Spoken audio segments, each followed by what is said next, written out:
Salut les devins, c'est Saikyo. Il est l'heure pour moi de vous proposer ma review de l'épisode 86 de Dragon Ball Super. J'ai reçu énormément de messages de votre part me disant que je vais avoir beaucoup de choses à dire concernant cet épisode-là, étant donné tout ce qu'il s'y est passé autour de C17 et tout ça. Alors je vous dirais que oui, même si cet épisode était très réussi visuellement, la réalisation était quasi parfaite, l'animation n'était pas infaillible, mais c'était quand même du très lourd à voir pour nous. Mais malgré tout, vous allez voir que je n'ai pas de long sujet de discussion à ouvrir vis-à-vis de cet épisode-là, étant donné que pour moi, on est dans la continuité de ce que je vous disais dans les dernières semaines, comme quoi je sentais que ces épisodes-là de recrutement de la team des 10 plus forts combattants de l'univers 7 par Goku étaient en quelque sorte une phase de semi-filler. Et ce que je vais dire va peut-être vous faire rire, mais là, cet épisode-là 86, c'était presque plus un 3/4 filler, parce qu'on est tous d'accord que la phase de recrutement de C17, ça fait partie de la chronologie Dragon Ball Super. Mais malgré tout ce qui s'est passé dans cet épisode-là, je pense que vous l'avez tous reniflé à plein nez, c'était des purs rajouts de la animation. Et c'est pour ça que pour moi, dès qu'on rentre dans des rajouts de la animation, qui en plus tournent autour de petites intrigues sans vraiment qu'il y ait de gros fonds scénaristiques derrière, eh bien ça commence à moins m'intéresser. Attention, ça ne veut pas dire du tout que l'épisode ne m'a pas plu, ou que j'en ai marre de DBS ou quoi que ce soit, rien à voir, j'adore DBS, j'ai adoré cet épisode-là. Mais disons que quand ça sent très fort le hors-série pour moi,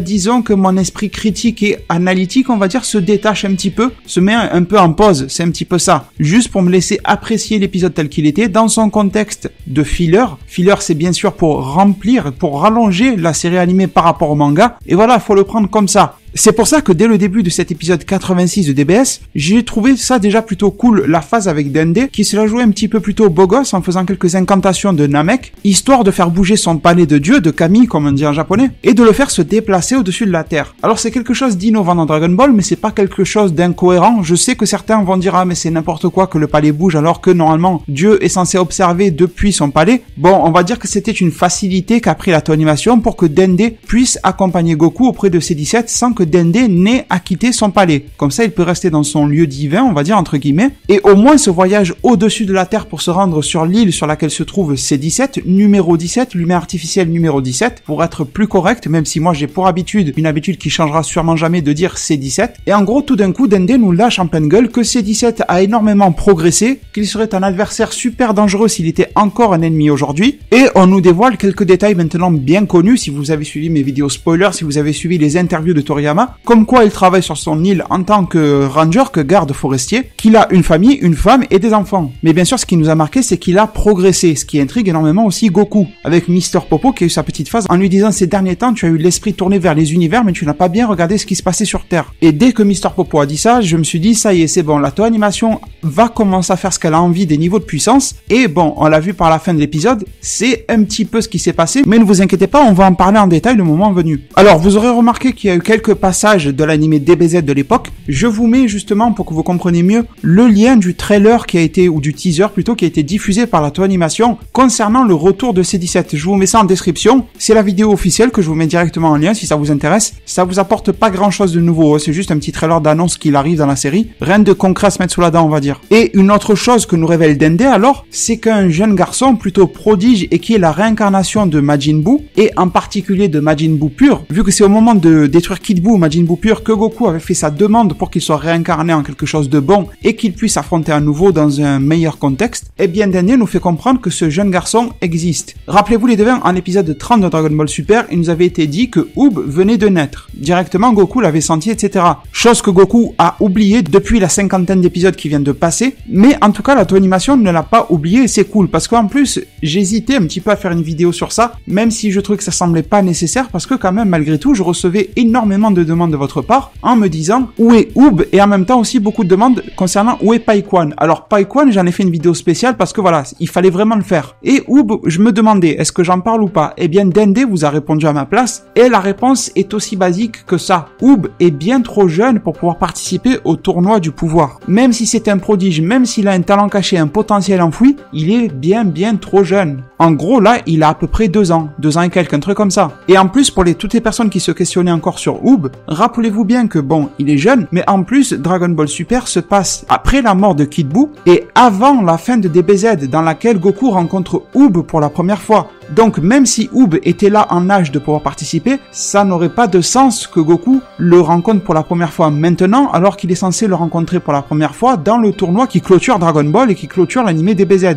Vous comprenez que ça poserait des problèmes. Et justement, moi ce que j'ai trouvé de cool dans cette phase-là, c'est pas le fait qu'il nous reparle de Oob, parce qu'au final il suffit de remettre Dragon Ball Super dans son contexte pour comprendre pourquoi Oob n'est pas là. Mais moi, c'est la manière dont ils ont appuyé là-dessus, dont il a été dit clairement par Dende que Goku devrait s'occuper de ce jeune garçon, de l'entraîner, etc. après le tournoi du pouvoir. Et écoutez les devins, je vous avoue que je me mords un petit peu les doigts de pas vous avoir toujours proposé une vidéo que je vous ai promis depuis des mois, qui est censée porter sur la fin de Dragon Ball Super. Alors, même si Dende nous a fait ces révélations-là, je ne vais pas tout vous révéler concernant mes idées, je vais quand même les conserver un maximum pour ma vidéo spéciale fin de DBS, mais honnêtement, depuis très longtemps maintenant, je pense que Dragon Ball ne va pas s'arrêter après le tournoi du pouvoir. Je parle de Dragon Ball dans son intégralité, et que ça va se poursuivre sur un autre arc possiblement, mais que dans tous les cas, je pense que Dragon Ball va avoir une ellipse qui va nous mener à la fin de Dragon Ball, ou Dragon Ball Z avec le fameux tournoi, là où on voyait Bra, là où on voyait Oob pour la première fois et tout ça, et que la série va continuer après ça. Et moi j'avais une idée qui est peut-être un peu folle, mais en tout cas je compte vous le proposer dans une vidéo, et je vous fais des petits spoilers sur mes propres vidéos, on va dire, en avant-première, c'est que tout simplement, je pense que Dragon Ball va continuer, mais pas forcément sous le même nom. Une autre extension que Super. Là pour le moment on est dans Dragon Ball Super, après ça sera Dragon Ball, je ne sais pas, je dis vraiment des conneries, mais Dragon Ball Omega, Dragon Ball Next, enfin voilà, vous avez capté le délire. En tout cas, ne vous inquiétez pas, je vous détaillerai le fond de ma pensée dans une vidéo qui est spéciale pour ça, mais c'est ça que je veux vous dire depuis des mois. Pour ceux qui me suivent depuis longtemps de manière assidue, je dirais, déjà je vous remercie. Et en plus, vous vous souviendrez peut-être que durant un de mes lives nocturnes sur la chaîne, j'avais déjà parlé de cette possibilité-là. Je saurais pas du tout vous dire dans quel live c'était, comme quoi Dragon Ball Super ne se terminerait pas là, ou que au pire, ça continuerait sur une extension autre que Super de la série. Et la manière dont Dende est venu le dire, honnêtement, directement, ça m'a fait tilt au cerveau, je pense qu'il vient de nous le confirmer. Alors même si je suis resté un peu flou et mystérieux sur tout ça, parce que je veux pas trop en dévoiler avant ma vidéo, en tout cas c'est à moi de me bouger pour vous la proposer, mais n'hésitez pas à me dire déjà ce que vous pensez à première vue de cette idée-là. Mettons ensemble, hein, vous et moi, le côté fanboy, on va dire, de la chose, parce que bien sûr on veut du Dragon Ball à vie, mais est-ce qu'il y a moyen d'explorer quelque chose? Et sachant qu'après ça peut ouvrir la porte à beaucoup de choses. Ça pourrait mener à une annulation totale de DBGT, mais pour toutes les personnes qui voudraient que DBGT fasse partie de la chronologie, même si on sait que c'est pas canon, même si on sait qu'en termes de scénario, Toriyama n'a rien fait dessus, eh bien rappelez-vous que tout de même entre la fin de Dragon Ball et DBGT, il se passe 10 ans, encore 10 ans que l'on peut explorer. Si au pire la Toei Animation veut garder son bébé Dragon Ball GT tel quel, elle peut vraiment caser quelque chose dans ce trou-là, très facilement.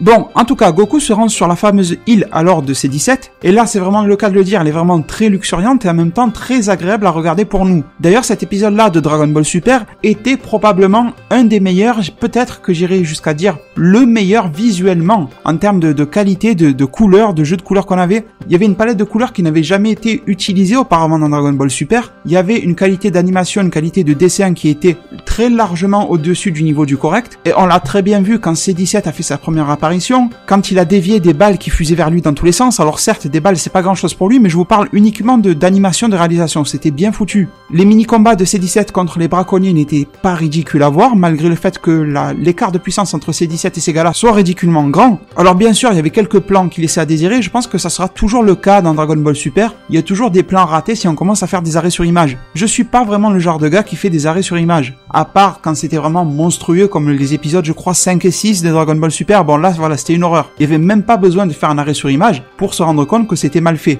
Mais là, honnêtement, c'est vraiment très agréable et on en arrive désormais à la fameuse première rencontre entre C17 et Goku, qui finalement s'est passée de manière plutôt naturelle, avec un Goku qui a réussi à trouver l'île très facilement sur laquelle se trouve C17 grâce aux indications de Dende, mais malgré tout ne savait pas vraiment à quoi pourrait ressembler C17. Et vous tous, les devins, les abonnés, les spectateurs qui me laissaient des commentaires, vous avez été très perspicaces parce que, et même j'aurais dû y penser, j'étais un petit peu bête à vrai dire de pas y penser de suite, à me dire, ben c'est plutôt simple, étant donné qu'il est jumeau avec C18, il a qu'à se baser à la tête qu'a C18 et il essaie de voir un mec qui lui ressemble. Et c'est ce qu'a fait Goku. Et Goku nous a bien dit qu'il a reconnu C17 grâce à ses yeux qui seraient très proches de ceux de C18.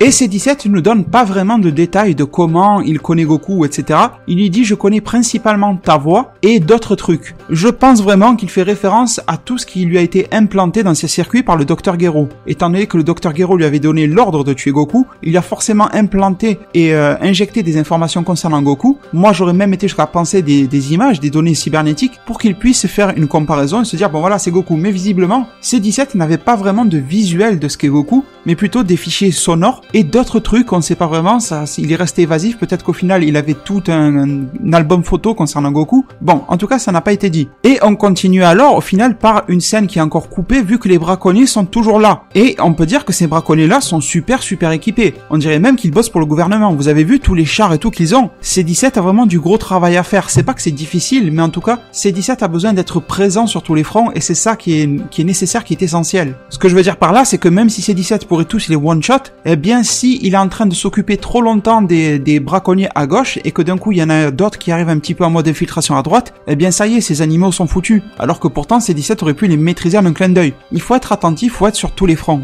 Et je pense que ces capacités d'humain artificiel et le fait de pas vraiment pouvoir se fatiguer, je dis pas vraiment parce que voilà, quand on regarde le combat de C-17 contre Piccolo à l'époque, Piccolo fusionne avec Kami, eh bien on se rendait compte que C-17 après avoir pris des bons coups quand même, il faisait preuve d'un certain essoufflement, d'un certain épuisement. Donc je pense qu'il y a quand même des limites à tout ça, mais dans l'ensemble, il est quasi inépuisable, surtout face à des braconniers, je pense qu'il peut en bouffer du matin au soir. Et tout ça alors nous permet d'avoir un premier combat conjoint de Goku et C-17 qui collabore alors pour que les braconniers les laissent tranquilles, du moins pendant un petit moment, étant donné que C-17 nous précise qu'ils reviendront de toute façon et qu'il peut même laisser ces gars-là s'enfuir parce que de toute façon, s'il en assomme 10 aujourd'hui, ça sera 100 demain et ça sera 1000 après-demain. Voilà. En gros, ça s'arrêtera jamais. On aura noté également le fait que C-17 est très protecteur de tout, aussi bien de la flore, l'environnement végétal, que de la faune, les animaux, et également de ces fameux braconniers. Même s'ils viennent foutre la merde chez lui, dans sa réserve, et ces animaux qu'il protège, il ne veut pas les tuer. Il leur met une bonne correction, cassez-vous, et revenez demain pour en prendre une autre, voilà. Malheureusement, C-17 ne peut pas aller trop loin. Et on se rend compte, comme l'a dit Dende, que le C-17 de l'époque n'existe plus. Tout ça alors pour que C-17 finisse par faire les petites présentations un petit peu plus en profondeur avec Goku, et lui expliquer quelle est la base de son métier, etc. Et que particulièrement, il protège des bêtes un petit peu plus particulières que les autres. J'aime pas le mot monstre qu'ils ont utilisé dans l'épisode. On va parler de bêtes plutôt, un peu comme ce Minotaur. Alors dites-moi les devins en zone commentaire, je pense que beaucoup d'entre vous s'y connaissent bien. Moi, la vision d'un Minotaur que j'ai, c'est qu'il se tient sur ses deux pattes. Alors je sais pas si c'est des œuvres à la con américaines et tout ça qui m'ont mis ça en tête ou si c'est la réalité dans les mythologies et tout ça. En tout cas, n'hésitez pas à me dire si c'est moi qui me fais de fausses idées, qu'il y a des préjugés sur un Minotaur ou si ça peut vraiment, en termes de mythologie, etc., ressembler à un taureau tel que lui il est. Au final, c'est une espèce de gigantesque taureau mauve, voilà, un petit peu avec des cornes un petit peu par-ci par-là, mais il sort pas vraiment de l'ordinaire à part sa couleur, quoi. L'accent est encore mis une fois de plus sur le fait que ce Minotaur-là et tout ce type de bêtes et d'animaux sur l'île sont devenus de plus en plus sauvages, de plus en plus hargneux, de plus en plus violents vis-à-vis des êtres humains, étant donné que les êtres humains n'arrêtent pas de leur foutre la merde, d'essayer de les capturer, de leur faire du mal, de récupérer leurs cornes, enfin voilà, de ce genre de choses. Donc forcément, ils sont méfiants, et même face à un être comme Goku, le Minotaur s'est vu forcé d'attaquer, parce que son instinct d'autodéfense s'est mis en action, ce qui est compréhensible. Et vous voyez les devins, comme hier, je vous ai proposé ma review de l'épisode 2 de Boruto, la suite là de Naruto, je vous disais que les animés et les mangas, de toutes les époques, depuis le premier manga jusqu'à aujourd'hui en 2017,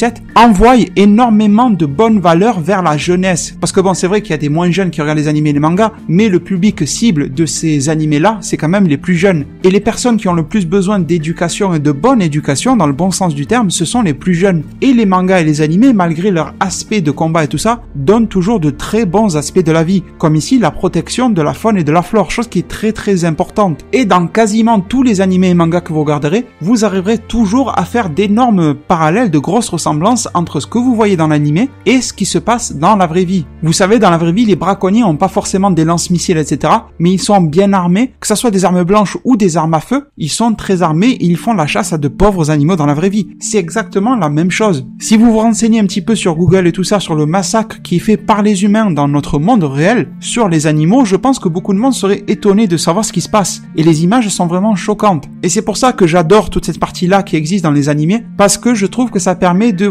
donner dès le plus jeune âge quelques bonnes notions à tous ceux qui les regardent. Bon, après avoir pris une bonne dose de bonnes valeurs de la vie, on a un rappel du fait que C-17 s'est fait absorber à l'époque par Cell première forme, que du coup il n'a jamais pu affronter Goku, et au final Goku de fil en aiguille et très rapidement, Goku arrive à faire en sorte que C17 le combatte. Et à vrai dire, je sais pas si vous avez remarqué, mais en quelque sorte C17 n'avait pas vraiment accepté de combattre Goku. C'est Goku qui lui a dit combat-moi, je veux voir ta puissance. C17, il restait un petit peu calme, on voyait que ça l'intéressait un petit peu mais sans vraiment défier Goku non plus. Puis Goku se met à se transformer, preuve que Goku a compris que C17 n'est pas un rigolo, et au final je pense que Goku s'est mis au niveau qu'il avait à l'époque, au niveau de C17 de l'époque, histoire de le tester, voir s'il est toujours au même niveau ou pas, et histoire de le convaincre carrément, Goku est devenu plutôt sérieux et s'est dit je vais lui foncer dessus. Plutôt que de discuter, plutôt que de lui dire combat-moi si tu veux, etc. s'il te plaît, il lui a foncé dessus et c'est peut-être pas plus mal comme solution pour arriver à ses fins. J'ai la petite intuition que si Goku avait continué juste de discuter avec C17 et de lui dire hey, mec tu veux pas me montrer ta puissance tout ça, je pense que C17 il aurait juste dit non, je vais pas le faire. Donc je pense que Goku a compris que c'était plutôt nécessaire de lui foncer dessus pour le forcer à passer à l'action. Et en parlant d'action, qu'est-ce qu'elle était réussie? À vrai dire, je sais pas si je pourrais oser les devins de parler de meilleurs combats de tout Dragon Ball Super. Alors je sais pas, faudrait peut-être que je regarde tous un par un, que je les voie tous en même temps pour me faire une idée, mais qu'est-ce que c'était joli, qu'est-ce que c'était bien mis dans l'ambiance, qu'est-ce que c'était réalisé parfaitement. Les impacts, le dynamisme, etc. La chorégraphie de combat, tout était parfait. Les enchaînements, les esquives, tout était super bien. Les plans de près sur les deux personnages qui se foncent dessus. Les effets lumineux, comme je vous parlais de tons et de palettes de couleurs qui n'avaient pas été utilisés jusqu'à présent dans DBS, c'est surtout de ce passage-là dont je parlais. Avec Goku et C17 qui s'envoyaient des pêches dans tous les sens, qui rivalisaient vraiment, ils étaient ex-aequo. Et petit à petit, C17 commençait à montrer sa supériorité face à Goku SSJ1. Et comme je vous l'ai dit, je pense qu'à ce moment-là, Goku était en mode SSJ1 du même niveau à peu près que de son SSJ1 qu'il pouvait avoir à l'époque, histoire de tester un petit peu les capacités de C17 et voir s'il avait vraiment progressé comme l'indiquait Dende. Et après ça, la phase qui va faire parler encore plus que celle de Krillin contre Goku, je pense, c'est C17 contre Goku SSJ Blue. Et c'est pour ça que en tout début de cette review, je vous disais que je me prends pas trop la tête. C'est vrai que en soi, de voir C17 qui peut tenir tête à Goku SSJ Blue, c'est plutôt choquant. Après, faut se demander pourquoi aussi. Il faut pas juste réfléchir et agir bêtement et aller sur les forums et taper ouais, DBS c'est de la merde, ça y est, c'est fini, je sais pas quoi. C17, ils ont foiré, moi je suis plus, Akira Toriyama fait de la merde, etc. Déjà, sachez que ça, c'est pas Akira Toriyama qui l'a demandé. Ce n'est pas lui qui l'a écrit, ce n'est pas lui qui a donné les grandes lignes de ça. Ça, ce sont les scénaristes de la Toei Animation qui ont rédigé ce passage-là. Déjà, ça, c'est une première chose à se mettre en tête. Et je dirais même que c'est la plus importante. Et je suis sûr, retenez bien ça les devins, que C17 arrivé dans le tournoi, et je veux dire par là, quand DBS va suivre la chronologie sans vraiment faire d'écart entre l'anime et le manga, etc., quand les deux vont vraiment se rejoindre sur une trame commune, vous allez voir que C17 ne va pas briller autant qu'il l'a fait contre Goku. C17 va bien sûr briller contre des adversaires à son niveau, plus ou moins, mais contre un Toppo, contre un Jiren ou je sais pas quoi, déjà ça m'étonnerait qu'il tombe dessus, mais s'il tombe sur un gars aussi fort que ça, vous allez voir que C17 ne pourra pas faire le fanfaron. Et vous allez me dire pourquoi? Tout simplement parce que ce passage-là a été fait par la Toei Animation. Quand on reviendra dans le tournoi, ça sera quelque chose qui aura été fait conjointement par Toriyama et par Toyotaru. Et encore une fois les deux, vous savez, quand je vous ai proposé ma fameuse vidéo sur le mot canon, la définition de canon, pas canon, etc., dans laquelle j'avais fait en sorte d'expliquer du mieux possible pourquoi quelque chose ne peut pas être canon à l'animé et canon au manga. On est canon à l'œuvre Dragon Ball Super ou on ne l'est pas. Et je vais pas réexpliquer des choses que j'ai déjà expliquées et réexpliquées des tas de fois sur la chaîne, mais j'avais bien expliqué, après libre à vous d'être d'accord ou pas, je respecte, mais en tout cas j'avais fait de mon mieux pour vous expliquer que être canon à l'anime, canon au manga, ça ne veut rien dire. Parce que sinon, tout est canon à quelque chose, et à quoi servirait le mot canon si on peut être canon à tout? Si le mot existe, c'est bien pour nous faire comprendre quelque chose. Et ce quelque chose, c'est est-ce que on est conforme aux idées de l'auteur original? Peu importe qu'il donne des grandes lignes à je sais pas qui ou je sais pas quoi, arrivé à un moment, on comprend bien, et là, la Toei Animation nous l'a prouvé, que on ne peut pas considérer que ce qui se passe dans l'anime est à 100% canon. Alors, il y a des fois où c'est cool et c'est plutôt bien fait, comme le SSJ Blue Kaioken, comme le SSJ Rage de Trunks, là, le SSJ Ikari, tout ça, voilà, c'est cool, ça plaît bien aux fans. Et là, de suite, tout le monde se met à dire non, mais c'est canon à l'animé, histoire de se justifier dans sa propre tête que c'est bon, que c'est valide, histoire de se rassurer. Mais le souci n'est pas là, n'est pas de se rassurer. Ça empêche pas d'apprécier Dragon Ball Super, que ça soit canon ou pas. Mais vous voyez qu'il y a des cas dans lesquels ça dérive quand la Toei Animation fait ce qu'elle veut. Et justement, c'est pour ça que je tiens absolument aux idées originales de l'auteur original. Parce que sinon, le premier nouveau venu employé de chez la Toei Animation peut vous écrire n'importe quel scénario et on va le considérer comme canon faisant partie de la chronologie Dragon Ball. Non, ça ne voudrait plus rien dire. Si chacun peut faire ce qu'il veut et faire en sorte que tel élément de Dragon Ball soit canon, non, là, honnêtement, je vous dis non. Mais sinon, pour revenir dans le contexte de l'épisode, il faudra se rappeler surtout d'un dialogue en fin de combat, une fois que C-17 aura bloqué le Kamehameha de Goku et CJ Blue, avec C-17 qui aura tendu une main histoire de réaliser son fameux bouclier qu'il avait utilisé à l'époque, et que Cell également pouvait utiliser, dans une scène visuellement très classe. Je sais que ça va faire crier beaucoup de monde que C-17 ait pu faire ça, mais en tout cas la scène est très cool et très classe, il faut le reconnaître. C'était une des meilleures scènes de combat que l'on ait eu dans DBS. Eh bien la phrase à la fin, c'est que les deux gars se sont retenus une nouvelle fois. Une fois que les deux se sont échangés encore quelques coups de poing, voilà, qui se sont entrechoqués et tout ça, qu'on a eu une phase très dynamique de combat en plein vol, eh bien les deux ont très clairement deviné que l'un et l'autre étaient capables de se retenir dans le combat. Et vous savez, moi ça ne me semble pas du tout incohérent que Goku SJ Blue était là sur un niveau de puissance équivalent à du SJ3. Vous voyez ce que je veux dire? C'est tout simplement qu'il s'est transformé en SJ Blue un petit peu pour la forme, pour profiter justement du charisme de cette forme-là divine, pour impressionner C-17, on va dire, avec une forme Saiyan qu'il était loin de pouvoir connaître, mais de réguler son niveau de puissance à quelque chose de plus ou moins équivalent à du SJ3. Et du SJ3, c'est déjà énorme en termes de puissance. Et si C-17 est capable de rivaliser ou de dépasser un SJ3, c'est plus que beau comme apport pour le tournoi. Donc en tout cas pour le moment, même si on n'a pas d'éléments hyper concrets pour nous dire à quel niveau de puissance se situe C-17, je tablerai plutôt sur ça. Mais en tout cas, il est sûr et certain, c'est écrit noir sur blanc, ça a été dit de manière officielle, que C-17 et Goku se sont retenus. Et le plus important bien sûr, c'est de savoir que Goku s'est retenu. Donc forcément oui, à pleine puissance, et même sans aller à pleine puissance, mais à 3/4 de sa puissance ou quelque chose comme ça, Goku SJ Blue aurait écrasé C-17, c'est une certitude. Tout comme il aurait écrasé Krillin. Mais si on ajoute ça au fait que la toile animation il fait des siennes quand elle fait ses propres rajouts, eh bien vous avez un savant mélange qui risque de déplaire à beaucoup de monde. Mais je pense qu'il ne faut pas crier au scandale, même si je respecterai vos avis si vous vous plaignez vis-à-vis de tout ça, mais en tout cas je vous partage mon point de vue, comment je le prends, comment je le vois, d'une manière plutôt détendue. Par contre, je vous le dis les devins d'avance, si en toute fin du tournoi il reste, je vous dis une grosse connerie, mais imaginez qu'il reste que Goku et C-17 debout à la fin du tournoi, et qu'en face d'eux il se trouve Toppo et Jiren, et que C-17 se met à rivaliser avec Toppo, là je dirais que c'est un scandale, parce que ça ferait partie de la chronologie Dragon Ball que C-17 est autant progressé, et ça n'est pas du tout logique. Mais pour le moment, on est très très très loin de ce cas-là, et vous allez voir que durant le tournoi, quand tout va se mettre en route, que les niveaux de puissance vont être très très très lissés et remis sur une base plutôt cohérente. Bon, les devins, on n'arrive pas très loin de la fin d'épisode avec Goku et C-17 qui discutent encore un petit peu de leurs envies, leurs impératifs dans la vie, etc.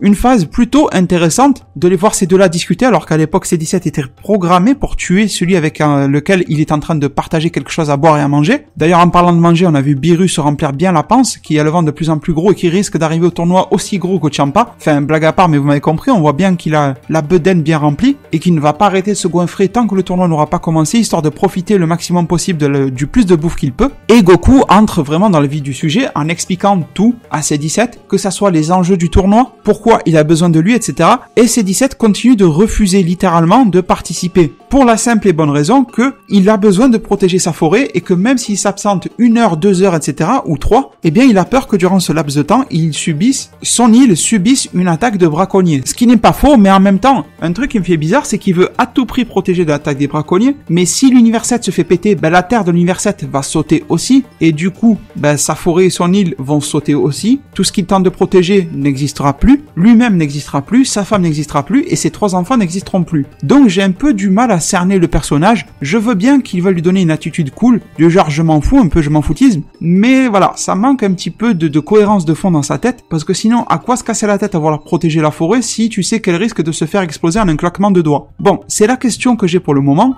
et qui trouvera très sûrement une réponse dans l'épisode 87. On sait déjà, c'est pas du tout un spoiler, ça a été donné dans tout le matériel promotionnel d'Atoanimation que C-17 va participer au tournoi. Sur toutes les affiches, tous les trailers, vous avez forcément vu C-17 qui participe au tournoi, et c'est même dans l'opening de chaque épisode depuis l'épisode 77. C'est-à-dire que là on est au 86, donc ça fait un petit moment maintenant. Mais disons que l'intrigue est plus sur comment il va faire pour accepter, et ça va forcément se dénouer avec toute cette intrigue qui nous est lancée avec les braconniers galactiques. Je vous ai proposé une vidéo de spoiler sur ces gars-là pour vous révéler leur design des 3 leaders de ces braconniers galactiques. Je vous ai proposé cette vidéo hier sur la chaîne, je vous mets le lien en description si ça vous dit. Si vous voulez en savoir un petit peu plus sur leur design et tout ça, sachant que ces mecs-là ont l'air intéressés par le Minotaur et d'autres bêtes. Forcément, on en reparlera dans mon analyse de preview ou la review du futur. Honnêtement, vu qu'on est dans des fillers, je pense que ça sera plus une analyse de review. Voilà, quand c'est des fillers, j'aime pas trop faire une review du futur. Je trouve que ça manque un petit peu de sens. Mais bon, on verra. Si j'ai du temps libre, pourquoi pas, c'est toujours un plaisir pour moi de vous réaliser des reviews du futur. Pour le moment, les capacités de ces gars-là ne sont pas révélés. On voit celui qui est leur chef, probablement principal, avec on avait l'impression que ses dents jouaient du piano, tellement il en avait une sur 4. Et au final, on nous montre encore que du temps a passé et que maintenant il ne reste plus que 31 heures avant que le tournoi ne débute. Et on voit que le ring a déjà bien avancé en termes de construction, qu'il est nettement plus distinguable. On voit voilà un petit peu l'architecture, comment ça va s'ordonner. Et du coup les devins, je me permets alors maintenant de vous remercier énormément de m'avoir suivi et écouté durant cette vidéo là et de vous laisser sur ces mots. Prenez soin de votre futur. Le meilleur moyen d'y arriver, c'est de vous abonner à ma chaîne, de la partager, la liker et la commenter un maximum de fois pour que notre communauté puisse se développer le plus possible sur YouTube. Merci beaucoup et à plus pour de prochains arts divinatoires.